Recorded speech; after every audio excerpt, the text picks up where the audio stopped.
ধাক্কা পেলে আমি আর লিখব না বেদনার অঙ্কুরিত কষ্টের কবিতা। কথা ছিল একটি পতাকা পেলে ভজন গায়িকা সেই সন্ন্যাসিনা সবিতা মিস্ট্রেস ব্যর্থ চল্লিশে বসে বলবেন পেয়েছি পেয়েছি।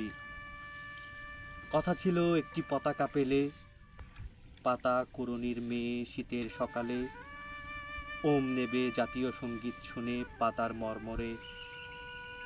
কথা ছিল একটি পতাকা পেলে ভূমিহীন মনুমিয়া গাইবে তৃপ্তির গান জ্যৈষ্ঠে বসে খেয়ে বাঁচবে যুদ্ধ শিশু সসম্মানে সাদা দুধে ভাতে। কথা ছিল একটি পতাকা পেলে আমাদের সব দুঃখ জমা দেব যৌথ খামারে সম্মিলিত বৈজ্ঞানিক চাষাবাদে সমান সুখের ভাগ সকলেই নিয়ে যাব নিজের সংসারে।